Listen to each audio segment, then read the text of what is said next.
नमस्कार दोस्तों, स्वागत है आपका आज के मुख्य समाचारों की वीडियो में। जी हां दोस्तों, यहां पर आपको देखने को मिलेगी सुबह से लेकर शाम तक की सारी के सारी बड़ी खबरें मुख्य समाचार ब्रेकिंग न्यूज अपडेट के रूप में। तो दोस्तों, आपसे रिक्वेस्ट है इस वीडियो को ज़्यादा से ज़्यादा लाइक और शेयर करें। तो दोस्तों, जान लेते हैं आज की पहली बड़ी खबर। मुख्यमंत्री ममता बनर्जी भवानीपुर से लड़ेंगी विधानसभा चुनाव। सोवनदेव चट्टोपाध्याय के इस्तीफे से खाली हुई सीट। जी हां दोस्तों, पश्चिम बंगाल की मुख्यमंत्री ममता बनर्जी भवानीपुर सीट से विधानसभा चुनाव लड़ेंगी। दरअसल तृणमूल कांग्रेस नेता सोवनदेव चट्टोपाध्याय ने विधायक पद से इस्तीफा देते हुए अपनी सीट छोड़ दी है। अपने इस्तीफे के बाद सोवनदेव चट्टोपाध्याय ने इस बात की पुष्टि की है कि ममता बनर्जी भवानीपुर से चुनाव लड़ेंगी। आपको बता दें दोस्तों, यह विधानसभा सीट मुख्यमंत्री ममता बनर्जी की पारंपरिक सीट रही है, लेकिन मुख्यमंत्री ने विधानसभा चुनाव में शुभेंदु अधिकारी के खिलाफ नंदीग्राम सीट से लड़ने के लिए यह सीट छोड़ी थी। इसके बाद पार्टी ने इस सीट से सोवनदेव को उतारा था, लेकिन नंदीग्राम में शुभेंदु अधिकारी से 1953 वोटों से हारने के बाद ममता बनर्जी को दोबारा विधानसभा पहुंचने के लिए उपचुनाव जीतना होगा। इसके बाद दोस्तों, जान लेते हैं अगली बड़ी खबर। किसान नेता राकेश टिकैत बोले, कान खोलकर सुन ले सरकार, किसान आंदोलन नहीं होगा खत्म। जी हां दोस्तों, देश कोरोना संकट से जूझ रहा है। कोविड के गंभीर खतरे के बीच दिल्ली की सीमाओं पर हजारों की संख्या में किसान अब भी केंद्र सरकार द्वारा लाए गए नए कृषि कानूनों को रद्द करने की मांग लेकर बैठे हुए हैं। ऐसे में मांग उठ रही है कि किसानों को अपना विरोध प्रदर्शन कोरोना संकट के मद्देनजर रद्द कर देना चाहिए। भारतीय किसान यूनियन के नेता राकेश टिकैत ने केंद्र सरकार पर हमला बोलते हुए कहा है कि क्या सरकारें लिखित में दे सकती है कि इससे कोरोना संकट खत्म हो जाएगा। उन्होंने एक इंटरव्यू में कहा कि कोरोना संक्रमण एक बीमारी है जिससे सरकार बीते 1 साल से देख रही है। कोरोना काल में सरकार नए कानून लेकर आ सकती है, लेकिन अब यह आरोप लग रहा है कि किसान कोरोना फैला रहे हैं। क्या जो बीजेपी के जिन मंत्रियों ने जान गंवाई है, पत्रकारों ने जाने गंवाई है, क्या वे आंदोलन में शामिल थे? किसान नेता ने कहा कि सरकारों को अस्पतालों पर ध्यान देना चाहिए, अस्पताल बनवाने चाहिए। राकेश टिकैत ने कहा कि यह आंदोलन किसी भी सूरत में नहीं हटेगा। उन्होंने यह भी कहा कि कान खोलकर सुन ले सरकार, किसान आंदोलन नहीं होगा खत्म। बंगाल और अन्य 4 राज्यों में हुए चुनाव पर घेरते हुए उन्होंने कहा कि चुनावी रैलियों में नहीं फैल रहा था कोरोना, क्या किसान आंदोलन में फैल रहा है? किसान आंदोलन नहीं रुकेगा, किसान आंदोलन बदनाम नहीं होगा। इसके बाद दोस्तों, जान लेते हैं अगली खबर। आयुष मंत्रालय ने जारी की हेल्पलाइन नंबर, कोरोना से जुड़ी हर जानकारी ले सकेंगे मुफ्त। जी हां दोस्तों, कोरोना महामारी के बीच आयुष मंत्रालय ने हेल्पलाइन 14443 नंबर जारी किए हैं। यह नंबर पूरी तरह से टोल फ्री है और कोरोना से जुड़ी जानकारी और सवालों के लिए जारी किया गया है। कोरोना परामर्श हेल्पलाइन नंबर सप्ताह के सभी दिनों में सुबह 6 बजे से आधी रात तक पूरे भारत में उपलब्ध रहेगा। यह जानकारी आयुष मंत्रालय द्वारा दी गई है।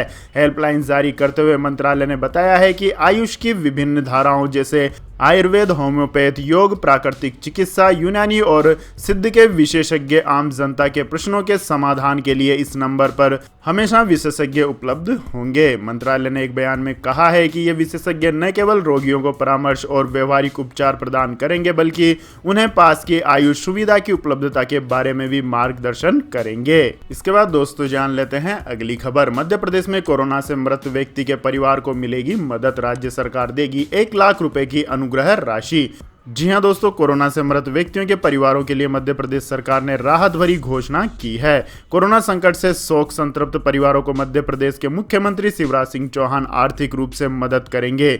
उन्होंने कहा है कि कोरोना की दूसरी लहर में जिस परिवार में मृत्यु हुई है, उस परिवार को राज्य सरकार की तरफ से 1 लाख रुपए की अनुग्रह राशि दी जाएगी। मुख्यमंत्री ने गुरुवार को देर शाम को भाजपा विधायक दल की बैठक को ऑनलाइन संबोधित किया। इस दौरान उन्होंने कहा कि जिनके घर संकट आया है, उन्हें केवल शाब्दिक सहानुभूति नहीं दे सकते, वे हमारे अपने लोग हैं। हमने कोशिश की है, लेकिन उनके परिवारों के सदस्य को नहीं बचा सके। परिवार का नुकसान हो गया। अनुग्रह राशि देने के पीछे उद्देश्य यह है कि इससे परिवार को कुछ सहारा मिले। इसके बाद दोस्तों, जान लेते हैं अगली बड़ी खबर। बीपीएल परिवारों के कोरोना मरीजों का खर्च उठाएगी हरियाणा सरकार। जी हां दोस्तों, हरियाणा में बीपीएल परिवारों को सरकार बड़ी राहत देने जा रही है। बीपीएल परिवारों के कोरोना मरीजों के उपचार का सारा खर्च गठबंधन सरकार उठाएगी। पहले बीपीएल परिवारों के मरीजों को 35,000 तक की वित्तीय सहायता देने की घोषणा की गई थी। अब मुख्यमंत्री ने कोरोना की स्थिति पर प्रशासनिक सचिवों व सभी डीसी के साथ समीक्षा बैठक में यह जानकारी दी है।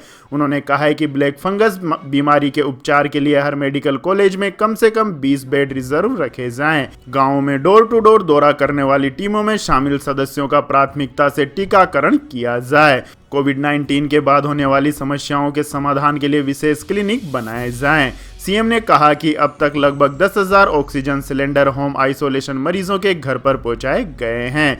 बहुविशेषज्ञ टीमों ने 4097 गांवों का दौरा कर 47.5 लाख से ज्यादा लोगों के स्वास्थ्य की जांच की है। अब तक हरियाणा में 51 लाख से अधिक लोगों को कोविड-19 के टीके लगाए जा चुके हैं। इसके बाद दोस्तों जान लेते हैं अगली बड़ी खबर। घर ऑफिस में एसी से फैल रहा है कोरोना, सरकार ने जारी की एडवाइजरी। जी हां दोस्तों, कोरोना महामारी से बचाव के लिए सरकार ने नई एडवाइजरी जारी की है, जिसमें कहा गया है कि कोरोना मरीजों के खांसने या छींकने से निकलने वाले एरोसोल हवा में 10 मीटर तक जा सकते हैं। ऐसे में सरकार ने लोगों से बंद कमरों की बजाय खुली और हवादार जगह में रहने को कहा है ताकि वेंटिलेशन ठीक हो। एडवाइजरी में कहा गया है कि कुछ आसान से कदम उठाकर संक्रमण के खतरे को कम किया जा सकता है।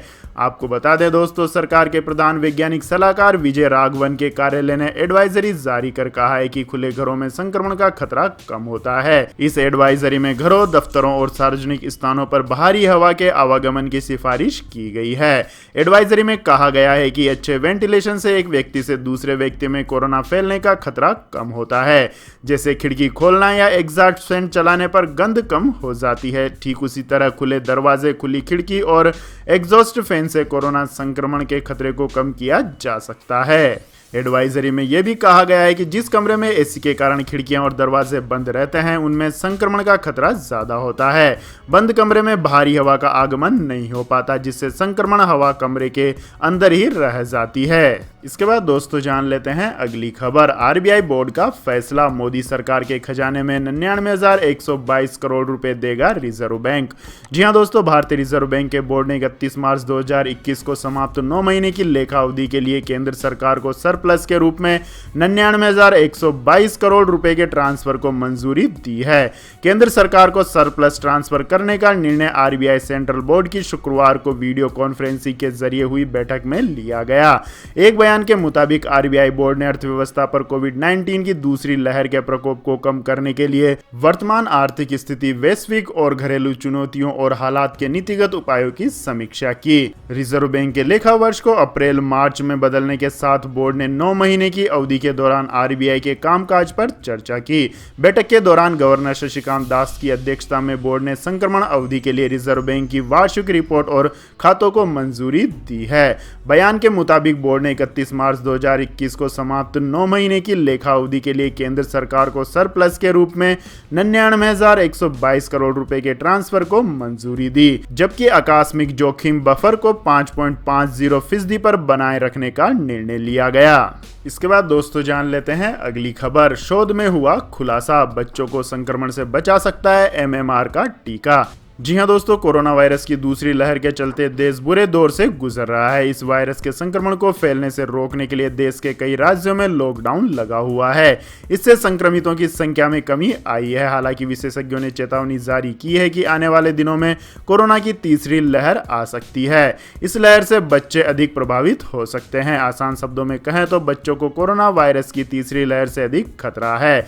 इस विषय पर कई शोध किए जा रहे हैं। इन शोधों में यह पता लगाने की कोशिश की जा रही है कि किन तरीकों से कोरोना वायरस की तीसरी लहर को टाला जा सकता है। विशेषज्ञों की माने तो बचाव ही सुरक्षा है। इसके लिए बच्चों की इम्यून सिस्टम पर ध्यान देना जरूरी है। साथ ही कई शोध में बच्चों को एमएमआर वैक्सीन देने की बात कही गई है।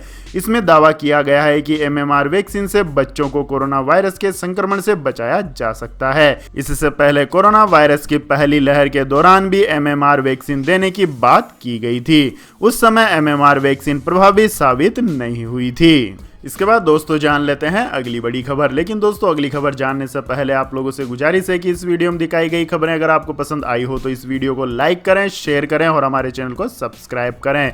तो दोस्तों जान लेते हैं अगली बड़ी खबर। भारतीय स्टेट बैंक ने 4 साल में 52,758 करोड़ रुपए का लोन बट्टा खाता में डाला, मुनाफा 81% बढ़ा। जी हां दोस्तों, देश के सबसे दिग्गज भारतीय स्टेट बैंक ने पिछले 4 साल में 52,758 करोड़ रुपए का लोन बट्टा खाते में डाल दिया है। बैंक ने कोरोना काल के दौरान वित्तीय वर्ष 2020-21 में 17,790 करोड़ रुपए के लोन को राइट ऑफ किया है, यानी बट्टा खाते में डाला है। इसके बावजूद भारतीय स्टेट बैंक के मुनाफे में 81% की बढ़त हुई है। राइट ऑफ करने यानी बट्टा खाते में डालने का मतलब यह है कि बैंक इन कर्जों को लगभग डूबा मान चुका है और अब इसके वापस मिलने की उम्मीद बहुत कम है। इसके बावजूद मार्च 2021 की तिमाही में भारतीय स्टेट बैंक के मुनाफे में 81% की बढ़त हुई है और इसका मुनाफा बढ़कर 6,451 करोड़ रुपए का हो गया। एक साल पहले यानी 2020 की तिमाही में स्टेट बैंक ऑफ इंडिया का मुनाफा 3,581 करोड़ रुपए था। स्टेट बैंक के बोर्ड ने शेयरधारकों को प्रति शेयर 4 रुपए का लाभांश देने का भी फैसला किया है। इसके बाद दोस्तों जान लेते हैं अगली बड़ी खबर। 11 दिन की खूनी जंग के बाद इजराइल हमास के बीच संघर्ष विराम का ऐलान। जी हां दोस्तों, इजराइल और हमास गुरुवार को संघर्ष विराम के लिए सहमत हो गए हैं। 11 दिन तक चले इस युद्ध की वजह से गाजा पट्टी में तबाही मची है। अधिकांश फिलिस्तीन में जीवन ठप हो गया और 200 से अधिक लोग मारे गए। इजराइल के प्रधानमंत्री बेंजामिन नेतन्याहू की सुरक्षा कमेटी ने गाजा पट्टी में 11 दिन से चल रहे सैन्य अभियान को रोकने के लिए एक तरफा संघर्ष विराम को मंजूरी दी है। मीडिया में आई खबरों में कहा गया है कि हमलों को रोकने के लिए अमेरिका की ओर से दबाव बनाए जाने के बाद यह फैसला किया गया है। संघर्ष विराम की घोषणा के बाद नेतन्याहू के कार्यालय ने कहा है कि उनके सुरक्षा मंत्रिमंडल ने इजराइल के सैन्य प्रमुख और अन्य शीर्ष सुरक्षा अधिकारियों की सिफारिशों के बाद मिस्र के संघर्ष विराम प्रस्ताव को सर्वसम्मति से स्वीकार कर लिया है। बयान में कहा गया है कि ऑपरेशन में महत्वपूर्ण उपलब्धियां भी मिली हैं जो बहुत अभूतपूर्व हैं। बयान के मुताबिक राजनीतिक नेताओं ने इस बात पर जोर दिया है कि जमीनी हकीकत ऑपरेशन का भविष्य तय करेगी। इजरायली पीएम के दफ्तर द्वारा जारी किए गए इस बयान को हमास के लिए धमकी की तरह माना जा रहा है। आपको बता दें दोस्तों, गाजा स्वास्थ्य मंत्रालय के अनुसार 65 बच्चों और 29 महिलाओं सहित कम से कम 230 फिलिस्तीनियों की मौत इस युद्ध में हुई है। वहीं 1710 लोग घायल हुए हैं। दूसरी ओर इजराइल में 5 साल के लड़के और 16 साल की लड़की समेत 12 लोगों की मौत हुई है। इसके बाद दोस्तों जान लेते हैं अगली खबर। नहीं रहे चिपको आंदोलन को धार देने वाले पर्यावरण प्रेमी सुंदरलाल बहुगुणा, पूरा जीवन किया लोगों को जागरूक। जी हां दोस्तों, देश के मशहूर पर्यावरण प्रेमी सुंदरलाल बहुगुणा अब हमारे बीच नहीं रहे। उनका एम्स में कोरोना का इलाज चल रहा था, लेकिन चिपको आंदोलन के जरिए वो हमेशा ही याद रखे जाएंगे। उन्होंने पेड़ों की सुरक्षा प्रदान करने के मकसद से शुरू इस आंदोलन को जन आंदोलन में बदल दिया था। उनके इसी आह्वान पर उत्तराखंड में स्थानीय लोग पेड़ों को काटने से रोकने के लिए उनके साथ चिपक कर खड़े हो गए थे। उन्होंने देश ही नहीं बल्कि इस धरती पर मौजूद समस्त वनों के संरक्षण के लिए लोगों को प्रेरित किया था। चिपको आंदोलन की ही बात करें तो इसकी गूंज भारत से निकलकर विदेशों में भी सुनाई पड़ी थी। इसके बाद दोस्तों रुक करते हैं मौसम अपडेट्स का। तो दोस्तों दक्षिण पश्चिमी मानसून पहुंचा अंडमान निकोबार द्वीप समूह, समय से पहले केरल में देगा दस्तक। जी हां दोस्तों, भारत मौसम विज्ञान विभाग ने शुक्रवार को कहा है कि दक्षिणी पश्चिमी मानसून अंडमान निकोबार द्वीप समूह पहुंच गया है। इससे संकेत है कि मानसून जल्द ही मुख्य भूभाग में भी पहुंच जाएगा। IMD ने बताया कि 21 मई को बंगाल की खाड़ी के दक्षिणी हिस्से निकोबार द्वीप समूह, समूचा दक्षिणी अंडमान सागर और उत्तरी अंडमान सागर के कुछ भागों में दक्षिणी पश्चिमी मानसून आ गया है। आपको बता दें दोस्तों, पिछले सप्ताह IMD ने कहा था कि सामान्य तारीख से एक दिन पहले 31 मई को केरल में मानसून के दस्तक देने की संभावना है। इस मौसमी परिघटना से 4 महीने के बारिश के मौसम की शुरुआत होती है। वहीं IMD ने इस साल मानसून के सामान्य रहने की भी संभावना जताई है। इसके बाद दोस्तों जानते हैं पेट्रोल डीजल के भाव। तो दोस्तों पेट्रोल डीजल की कीमतें बेलगाम हो चुकी है। 2 दिन तक कीमतें बढ़ी नहीं थी, आज फिर से दाम बढ़े हैं। दिल्ली में पेट्रोल ने पहली बार 93 रुपए प्रति लीटर का भाव पार किया है, जबकि मुंबई वालों को अब 1 लीटर पेट्रोल के लिए 100 रुपए खर्च करने होंगे। देखने वाली बात यह है कि कच्चा तेल $65 पर ही टिका हुआ है, लेकिन देश में पेट्रोल डीजल की कीमतें रोजाना नया ऑल टाइम हाई बना रही है। आपको बता दें दोस्तों 4 मई से लगातार 4 दिन तक पेट्रोल डीजल के दाम बढ़े थे, जबकि चुनावों की वजह से इसके पहले 18 दिन तक पेट्रोल डीजल की कीमतों में शांति छाई रही थी। मई में पेट्रोल और डीजल अब तक 11 बार महंगा हो चुका है। मई में अब तक दिल्ली में पेट्रोल के रेट 2.64 रुपए बढ़ चुके हैं, जबकि डीजल इस महीने 3.07 रुपए महंगा हो चुका है। इसके बाद दोस्तों जानते हैं आज के सोने और चांदी के भाव। तो दोस्तों सोना एक बार फिर आज चमका। वैश्विक बाजारों में तेजी से दिल्ली सराफा बाजार में सोने का भाव 119 रुपए बढ़कर 47,995 रुपए प्रति 10 ग्राम हो गया है, जो कि पिछले सत्र में 47,876 रुपए प्रति 10 ग्राम पर था। वहीं बात करें दोस्तों चांदी की, तो चांदी 258 रुपए के नुकसान के साथ 70,998 रुपए प्रति किलोग्राम के भाव पर रही। बीते दिन चांदी 71,256 रुपए प्रति किलोग्राम पर बंद हुई थी। इसके बाद दोस्तों जान लेते हैं अगली बड़ी खबर। कोरोना के B1617 वेरिएंट के चलते सिंगापुर में बंद हुए स्कूल, बच्चे पाए जा रहे हैं संक्रमित। जी हां दोस्तों, दिल्ली के मुख्यमंत्री अरविंद केजरीवाल ने सिंगापुर वेरिएंट के बहुत घातक होने का दावा किया है। उन्होंने कहा था कि कोरोना की तीसरी लहर में बच्चों को काफी खतरा हो सकता है। उनके इस बयान पर काफी बवाल मच गया था। दूसरी ओर सिंगापुर में अभिभावक बच्चों को कोरोना की लहर से बचाने के लिए पूरी कोशिश कर रहे हैं। बच्चों में कोरोना संक्रमण की स्थिति घातक ना हो, इसके लिए स्कूलों को बंद कर दिया गया है। साथ ही घरों में बच्चों की खास देखभाल की जा रही है। सिंगापुर सरकार ने रविवार को कहा है कि कोरोना का नया म्यूटेंट B1617 वेरिएंट बच्चों पर ज्यादा असर कर रहा है, जिसकी वजह से देश के स्कूलों को बंद कर दिया जाएगा, क्योंकि अब युवाओं के वैक्सीनेशन की तैयारी शुरू है। सिंगापुर के शिक्षा मंत्री जान चुंग सिंह ने कहा कि वायरस के कुछ म्यूटेशन बहुत अधिक एक्टिव होते हैं और वह छोटे बच्चों को नुकसान पहुंचा सकते हैं। चुन सिंह ने कहा कि वायरस से संक्रमित बच्चों में से कोई गंभीर रूप से बीमार नहीं है और कुछ में हल्के लक्षण हैं। इसके बाद दोस्तों जान लेते हैं अगली बड़ी खबर। यूएस ने हेट क्राइम पर बनाया नया कानून। एशियाई अमेरिकियों पर हमलों के बीच जो बाइडेन ने बिल पर लगाई मुहर।